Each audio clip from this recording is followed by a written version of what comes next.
मेरी शादी जिस लड़के से हुई उसकी उम्र 15 साल थी। मैं बहुत परेशान थी कि इस बच्चे को शादी के बारे में कुछ पता नहीं होगा, लेकिन उसने कमरे में आते ही मेरे साथ 2 घंटे तक। आज मेरा निकाह था, मैं दुल्हन बनी बैठी थी। मैं तो वैसे भी बहुत हसीन थी, मगर आज और भी बहुत खूबसूरत लग रही थी। ये सभी कह रहे थे, मगर मेरा दिल तड़प रहा था कि ये कैसे हो गया था, ऐसा नहीं होना चाहिए था। मैं बहुत खौफजदा थी। आज तक अपने जिस देवर से मेरी बहुत दोस्ती थी, जिसे मैं अपना बच्चा समझती थी, आज वही मेरा शोहर कैसे बन गया। या खुदाया, मैं इसका सामना कैसे करूंगी। थोड़ी देर बाद दरवाजा खुला, मैं अपने आप में ही सिमट गई। आतिफ ने मेरा नाम पुकारा तो मैं सिसकी। आज तक वो मुझे अक्सर भाभी कहता था और आज सिर्फ अक्सर कह रहा था। मुझे बहुत बुरा लगा। मैं उठकर वॉशरूम जाने लगी कि उसने मेरा हाथ पकड़ लिया। अक्सर मेरी बात सुनो, वो बहुत परेशान था। मैंने उसकी बात नहीं सुनी और उसे बुरा भला कहना शुरू कर दिया। वो मुझे समझाने लगा, मगर मेरे अंदर जैसे एक आग सी लगी हुई थी। मैंने अपनी सुर्ख चूड़ियां उतार दी, अपना दुपट्टा उतार फेंका जो कि लाल रंग का था। मुझे सब बेहद बुरा लग रहा था।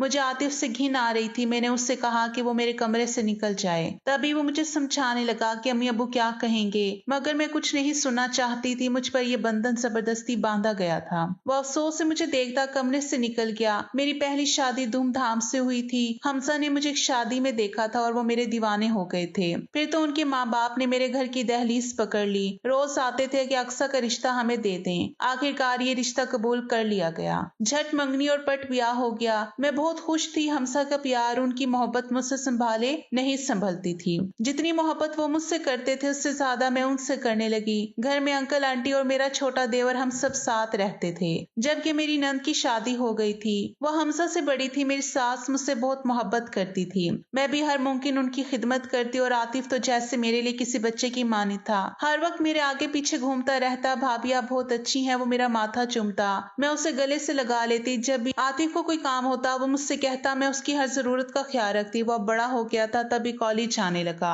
तो कॉलेज के किस्से भी मुझसे शेयर करता। पता ही नहीं चला हमारी शादी को 4 माह बीत गए। एक दिन मेरी तबीयत अचानक खराब हो गई। किचन में खाना बनाते हुए मैं चकरा कर गिर पड़ी। आतिफ जो पानी पीने आया था उसने मुझे उठाया और मुझे मेरे कमरे तक लाया। मेरी सास आई और उन दोनों ने मुझे कमरे में लिटा दिया। आतिफ ने हमसा को कॉल की, भाई भाभी बेहोश हो गई, आप जल्दी से आ जाए। मेरी सास मुझ पर दम करने लगी, पानी के छींटे मारे, तब जाकर मुझे होश आया। तब तक हमसा भी डॉक्टर को लेकर आ गए थे। चेकअप के बाद डॉक्टर ने बताया कि मैं उम्मीद से हूँ। हमसा की खुशी का ठिकाना नहीं था। मेरे सास ससुर भी बेहद खुश थे और आतिफ तो खुशी से पागल हो रहा था। वो चाचू बनने लगा था। मुझे शर्म आ रही थी, मगर मैं भी बहुत खुश थी। अब मुझे घर का कोई काम नहीं करने दिया जा रहा था। हमसा ने तो नुकरानी का बंदोबस्त कर दिया। ठीक 9 माह बाद उमर मेरी गोद में आ गया। फिर तो सब घर वाले उसके दीवाने हो गए। आतिफ सारा दिन उसे उठाए फिरता था। वो चचा भतीजा सारा दिन औधम मचाए रखते थे। मेरे तो हाथ पैर फूल जाते थे, मगर जब उमर रोना शुरू कर देता तो आतिफ मिनटों में चुप करवाता।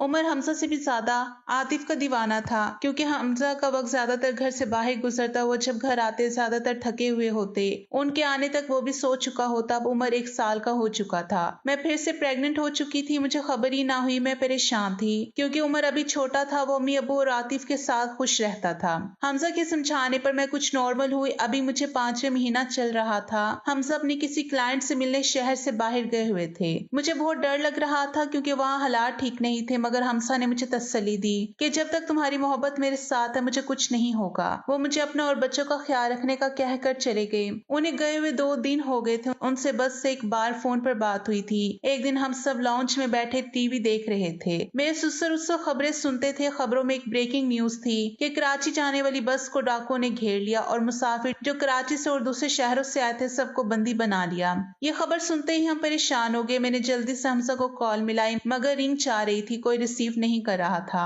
हम लोग बहुत परेशान थे। अंकल और आंटी रोए जा रहे थे। सब लोग दुआएं कर रहे थे। मैं पागलों की तरह बस कॉल किए जा रही थी। जब तक रिंग जा रही थी मैंने कहा, अंकल आंटी क्या हो गया है आप सबको? हमजा को कुछ नहीं होगा, वो ठीक होंगे। मैं उन्हें चुप करवाते करवाते थक चुकी थी क्योंकि मेरा यकीन था कि उन्हें कुछ नहीं होगा। 1 हफ्ता गुजर गया। सब लोग हमारे घर में जमा थे। मेरी चूड़ियां तोड़ दी गई थी। मेरे जेवर उतार लिए गए थे। मैं एक जिंदा लाश की तरह बैठी थी। मेरा यकीन ये लोग तोड़ रहे थे। मुझे बेवा कह रहे थे। मुझे यकीन नहीं आ रहा था। हमजा की फोन पर अब रिंग नहीं जाती थी। शायद मुसलसल बजने से बैटरी खत्म थी। अब तो कोई अता पता नहीं थे। उनको मुर्दा करार दे दिया गया था। मैं इद्दत में थी। जब तक मेरी डिलीवरी नहीं हुई थी मुझे इद्दत में रहना था। उमर को आतिफ संभालता था। मैं अपने कमरे में पड़ी रहती थी। वक्त गुजरता गया, क्योंकि वक्त तो गुजर ही जाता है। है, किसी के लिए नहीं रुकता। मेरी गोद में नन्ही परी आ चुकी थी। आयशा बिल्कुल मेरे जैसी थी। जबकि उमर अपने वालिद पर गया था, मैं आयशा को गोद में लेकर रो पड़ी। मेरी बच्ची क्या नसीब लिखवा कर लाई थी। इसकी दुनिया में आने से पहले इसके सर से बाप का साया छीन गया था। आज मैं अपने सारे आंसू बहा रही थी। आतिफ ने मेरे हाथ से बच्ची को लिया। मत करें भाभी, मेरी गुड़िया को कुछ मत कहें, वो भी रो रहा था। आतिफ तुम्हारे भाई को बोला था मैंने, लेकिन उन्होंने मेरी एक नहीं सुनी। मैं रोते रोते बेहोश हो गई। 1 हफ्ता मुझे बेहोशी में रहना पड़ा। मेरी सारी ताकतें दम तोड़ रही थी। समझ में नहीं आ रहा था कि मैं क्या करूं और कहाँ जाऊं। हमजा के बिना इतनी लंबी जिंदगी कैसे गुजारूंगी। जैसे जैसे वक्त गुजरता जा रहा था, लोगों की बातें सुनने में आ रही थी। कैसे पहाड़ जैसी जिंदगी अकेले कैसे गुजारेगी। अरे कोई इसकी शादी क्यों नहीं करता, इतनी खूबसूरत और कम उम्र है। तभी मेरे माँ बाप ये बात सोचने पर मजबूर हो गए। मेरे भाइयों को यही ख्याल सता रहा था कि मैं भरी जवानी में बेवा हो गई हूँ। एक दिन अम्मी आई और कहा, बेटा अब अपने घर चलो। यहाँ क्या करोगी, क्या मतलब अम्मी, अपना घर मेरा घर यही है। मैं बहुत गुस्से में थी। मैंने अपनी सास को भी कहा कि क्या ये मेरा घर नहीं है। वो तो रो रो कर बेहोश हो गई थी। मैंने अपनी माँ को बहुत कुछ सुनाकर वापस भेज दिया, क्योंकि मुझे डर लग रहा था कि कहीं मेरे माँ बाप मेरी दूसरी शादी ही ना कर दे। मेरे सास ससुर भी बहुत परेशान थे। मेरी सास बीमार रहने लगी। आंटी बच्चों से जुदा नहीं होना चाहती थी और ना ही मैं बच्चों से जुदा होना चाहती थी। मुझे नहीं मालूम था कि आंटी के दिल में क्या चल रहा था। वो दिन ब दिन बीमार होती जा रही थी। एक दिन वो मेरे अम्मी अबू के पास गई और उनसे कहा अक्सर की शादी आतिफ से कर दें। अम्मी अबू भी मान गए। आतिफ हालांकि मुझसे बहुत छोटा था, मगर फिर भी राजी हो गया। मुझे तो यकीन नहीं आ रहा था कि कोई कैसे मेरी किस्मत का फैसला इतनी आसानी से कर सकता है। मुझे आतिफ से बात करने का मौका नहीं दिया गया। अचानक एक दिन अंकल मेरे कमरे में आए, हाथ जोड़कर इल्तिजा की कि मान जाओ, मेरा जवान बेटा चला गया है। उसकी निशानी ये बच्चे हैं, उनको हमसे जुदा ना करो। अंकल दर्द से रो रहे थे। उन्हें नहीं अब्बा, मैं आप लोगों को छोड़कर कहीं नहीं जाऊंगी। मैं शादी भी नहीं करूंगी। अंकल बहुत रो रहे थे। वो कभी मेरे सामने हाथ जोड़ते तो कभी पैर पड़ते।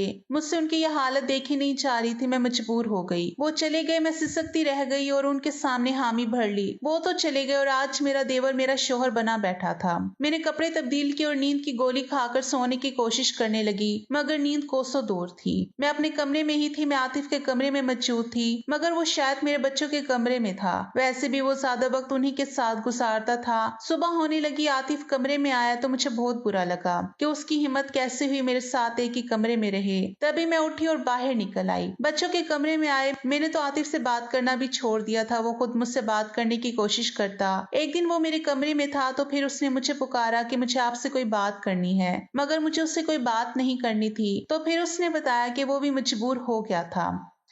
जैसे मुझे मजबूर किया गया था, उसने भी अपने बच्चों के लिए कुर्बानी दी है, क्योंकि वो उन्हें किसी और के हवाले नहीं कर सकता था। उसने बताया कि अगर वो राजी ना होता तो मेरी शादी किसी और से कर दी जाती, मगर बच्चों के उनके बाप का प्यार सिर्फ वही दे सकता था। वो ये कहकर कमरे से निकल गया, मगर मैं सोच में पड़ गई, क्योंकि वो बाकी सही कह रहा था। अब हम लोग आपस में बातचीत करते रहते, सारी रात बच्चों की बातें करता रहता, जबकि मुझे उसके पास से अब घिन नहीं आती थी। सच पूछे तो वो मुझे अच्छा लगने लगा था। मैंने उससे कबूल कर लिया था, मगर मजबूरी में नहीं। मुझे उससे वाकई मोहब्बत हो गई थी। वो मुझे देखता रहता, जब मैं देखती तो वो आंखें चुरा लेता। उससे मेरी पसंद का बहुत ख्याल था। एक दिन उसने मुझे कहा, अक्सर मुझे आपसे मोहब्बत हो गई है। मैं हैरत में थी। तभी वो बोला, इसमें हैरत की क्या बात है, अब हमारा रिश्ता बदल चुका है, आप मेरे निकाह में हैं। मेरा आपके बिना दिल भी नहीं लगता। उसने मेरा हाथ पकड़ा तो मैं चुप हो गई। उसने अपनी मोहब्बत का इजहार किया था तो मैंने भी ये दीवार हमारे दरमियान से हटा दी थी। अब हम दोनों एक हो चुके थे। आतिफ मेरा बहुत ख्याल रखता। सुबह उठने से पहले ही मेरे लिए चाय बना कर लाता। उसकी दीवानगी बढ़ती जा रही थी। हमारी फैमिली मुकम्मल हो गई थी। हम बहुत खुश थे। अगरचा मैं हमसा को भूली नहीं थी, उनकी यादें मेरे साथ थी, क्योंकि सच तो यह है कि मरने वालों के साथ मरा नहीं जाता। आज मेरी और आतिफ की शादी को 3 साल हो चुके थे। हमारी एक बेटी भी थी जो मेरी और आतिफ की थी। मुझे डर था कहीं आतिफ अपनी औलाद के सामने बच्चों को ना भूल जाए, मगर ये मेरी भूल थी। आतिफ तीनों को एक जितना ही प्यार करता, कोई फर्क महसूस नहीं करता था, बल्कि वायसा उमर को ज्यादा प्यार देता था। हम बहुत खुश थे। आज मेरी बेटी की सालगिरह थी। मैंने रेड कलर का सूट पहना हुआ था। आतिफ को रेड कलर बहुत पसंद था। हम केक काटने ही वाले थे कि मेन गेट की बेल बजने की आवाज आई। मैंने आतिफ से कहा, बैठे मैं देखती हूँ। जब मैंने दरवाजा खोला तो हैरान रह गई। मेरे सामने हमसा खड़े थे। वो मुझे देखकर खुशी से मुस्कुरा रहे थे,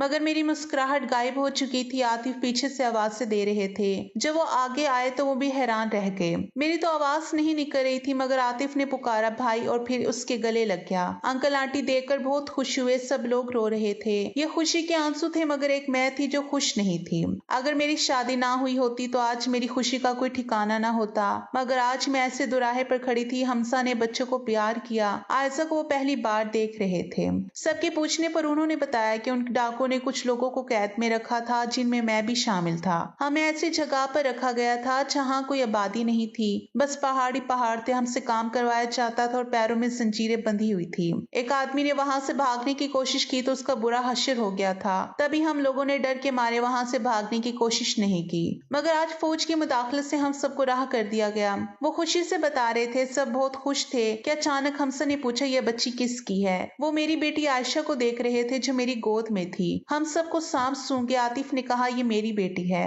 वो खुश हुए, उसको गोद में लेकर प्यार करने लगे। तभी वो पूछने लगे कि आतिफ की बीवी कहाँ है।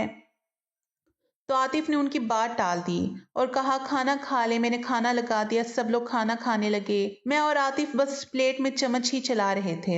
अंकल आंटी भी बहुत परेशान थे कि अब क्या होगा। मैंने डरते हुए पूछा बेटा घबराओ मत, अभी उनको आराम करने दो, सुबह बात करेंगे। आतिफ तुम समझते क्यों नहीं, वो मुझे अपनी बीवी समझते हैं, मेरे बगैर कमरे में नहीं चाहेंगे। तब आतिफ ने अपना सर पकड़ लिया। मुझे उनको सब कुछ अभी बताना होगा। मुझ में उनका सामना करने की हिम्मत नहीं थी। अंदर से बातों की आवाज आ रही थी, कुछ देर में आवाज से बुलंद होने लगी। तुम ऐसा कैसे कर सकते हो, वो चिल्लाने लगे। भाई मेरी बात को समझने की कोशिश करें, आतिफ समझा रहा था पर वो कुछ नहीं सुन रहे थे। हमजा सख्त गम व गुस्से की हालत में थे। उनको लग रहा था कि आतिफ की बुरी नजर थी मुझ पर, तभी उसने मुझसे शादी कर ली। वो आतिफ का गिरबान पकड़े हुए थे। भाई मैं मजबूर हो गया था, वो भी तेज आवाज में बोला। अंकल आंटी भी उसे समझाने लगे कि हम जवान लड़की को कब तक अपने घर में बिठा कर रखते, बच्चों का क्या होता, इसलिए हमने ये फैसला किया। उन दोनों ने ये सब बच्चों के लिए किया।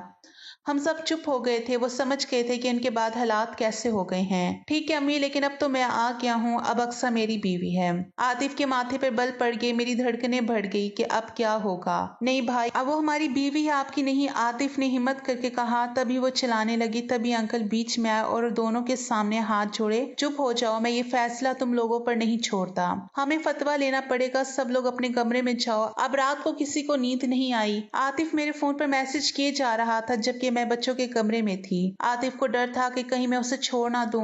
मैं कोई जवाब नहीं दे रही थी। मेरा साथ मत छोड़ना, वो मैसेज पर मैसेज किया कर रहे थे। मैंने कोई जवाब नहीं दिया। अजान की आवाज पर सब अपने कमरों से निकले। सबने नमाज अदा की। घर के मर्द मुफ्ती साहब के पास गए ताकि वो उनसे मशवरा कर सके। वो वापिस आ गए थे। मैं बहुत परेशान थी। हमसा मेरा कल था, आतिफ मेरा आज था। दोनों मेरी मोहब्बत थे, मगर आतिफ का पलड़ा भारी हो रहा था। मैं उससे बहुत मोहब्बत करती थी। उसने मेरे लिए और मेरे बच्चों के लिए जो कुर्बानियां दी थी मैं वो नहीं भूल सकती थी। मैं हमसा की दूरी सह गई थी, मगर शायद आतिफ की ना सह पाती। आतिफ अंदर आया। उसने मुझे तड़प कर देखा। मुझसे पूछने लगा मेरा साथ छोड़ोगी तो नहीं। मैंने उसे कहा कि मैं उससे बहुत मोहब्बत करती हूँ, मगर जो फैसला मुफ्ती साहब देंगे वही मुझे कबूल करना होगा। शाम तक सारे खानदान में खबर फैल चुकी थी कि हमसा वापिस आ गए हैं। लोग जमा हो रहे थे, मुबारकबाद दे रहे थे। जो भी आता मुझे अजीब नजरों से देखना शुरू कर देता। कुछ लोगों ने मुझसे पूछा कि अब तुम किसकी बीवी हो। सब लोग अपने अपने मशवरे दे रहे थे और मैं तंग आकर मायके आ गई। ये दिन जैसे सूली पर गुजरने थे। मायके में भी सब मुझ सवालिया निगाहों से देख रहे थे, पर मैं सब्र कर रही थी।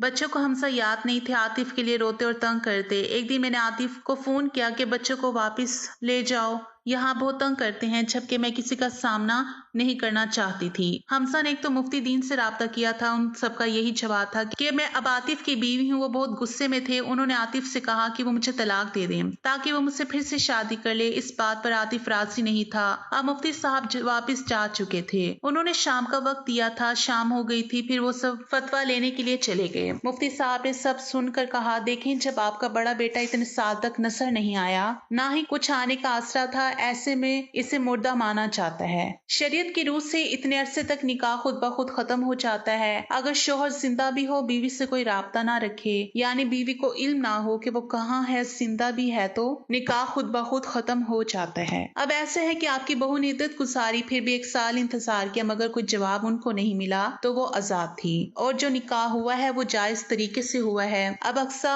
बेटी और आतिफ मियाँ शोहर और बीवी हैं। दीनी और दुनियावी दोनों कानून आपको यही फैसला सुनाएंगे। उन्होंने हमसा से कहा कि वो सब्र करे और किस्मत के फैसले को मान ले। मैं बहुत परेशान थी मगर आतिफ पर नजर पड़ी तो कुछ सुकून मिला क्योंकि वो पुरसुकून था। जबकि हमसा बुझे हुए थे, वो आकर जैसे बैठे हमसा ने आतिफ से कहा कि वो मुझे तलाक दे दे। आतिफ हैरान था, सभी घर वाले हैरान थे, जबकि वो अपनी बात पर कायम थे और बेजिद थे कि आतिफ मुझे तलाक दे दे, वो मुझसे दोबारा निकाह करेंगे। इस बात पर उनकी बहस बढ़ती जा रही थी। वो हाथापाई पर उतर आए। मैं बहुत डर गई थी। घर में तूफान बरपा था। ये दोनों जब एक दूसरे की जान के दर पे हो गए तो मैंने खुद को ही जख्मी कर लिया कि मैं ही सबकी वजह हूँ, तो क्यों ना मैं ही मर जाऊं। तभी मैं बेहोश हो गई। मुझे अस्पताल ले जाया गया। मेरा बहुत खून बह चुका था। जब होश आया तो आतिफ मेरे पास थे। वो मुझे होश में देखकर बहुत खुश हुए। मैं नाराज थी कि मुझे क्यों बचाया, मैं ही इस लड़ाई की वजह हूँ। मुझे मर जाने दिया होता। इतने में हमसा भी आ गए। वो अपने किए पर बहुत शर्मिंदा थे और मुझसे माफी मांग रहे थे। मैं भी बहुत रो रही थी। किस्मत ने ऐसे दोराहे पर लाकर खड़ा किया था कि एक रास्ता चुना मुश्किल था। मैं ठीक होकर घर आ गई। हमसा चाह रहे थे, उन्होंने मुल्क से बाहर जाने का फैसला कर लिया था।